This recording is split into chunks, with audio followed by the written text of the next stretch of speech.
Another good shooting performance, shooting 54% for the ball game after a 63% first half. Joined here courtside by Lady Jack assistant coach Andy Majors. And Andy, getting home, getting into a rhythm, shooting a good percentage, that leads to a lot of good things.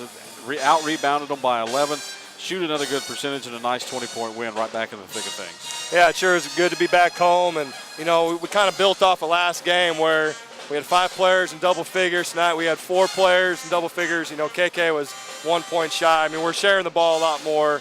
19 assists tonight. We did great the other night.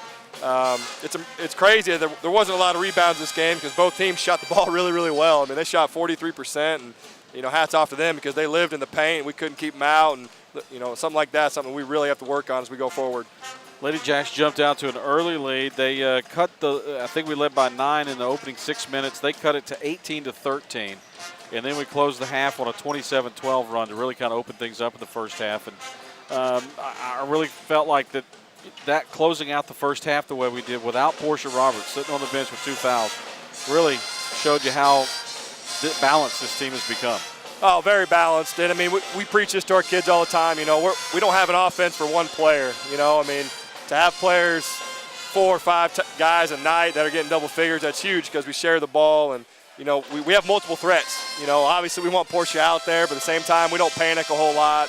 If that game got closer, she would have definitely played in the first half, but we felt we were okay with it. And, you know, hats off to AC. You know, she came in big tonight because the last 2 games I think she's really kind of dialed her motor back a little bit. She's not playing out of control, very under control, sharing the ball. And, you know, she's been double digits the last 2 games. That's really helped us. Yeah, in fact, first time she's been back-to-back scoring-wise since, I think, Arizona and SMU. So been quite a while for her to go back-to-back double-figure scoring games. It's huge. But shooting the ball at 50%, 6 of 12 from the field. But the moves she made toward the rim were impressive as well.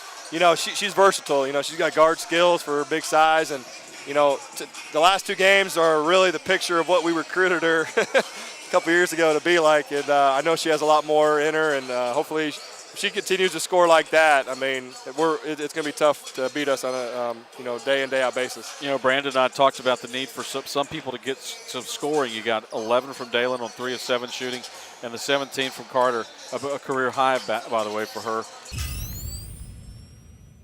We talk a lot about is shrinking the defense and expanding. You know, we get them inside on Portia. Now they have to close out on those guards who are versatile, and we saw that today. Now you got Nichols coming in here next week. They're coming off a big win over at home against UCA, so you'll have your hands full with that one, but at least an extended period of time at home. Well, we have some confidence going a little bit. I know they had a big win. Haven't seen them on film, but they've always been tough. They're a little quirky defense, and we're going to have to play very, very smart and, you know, handle the ball.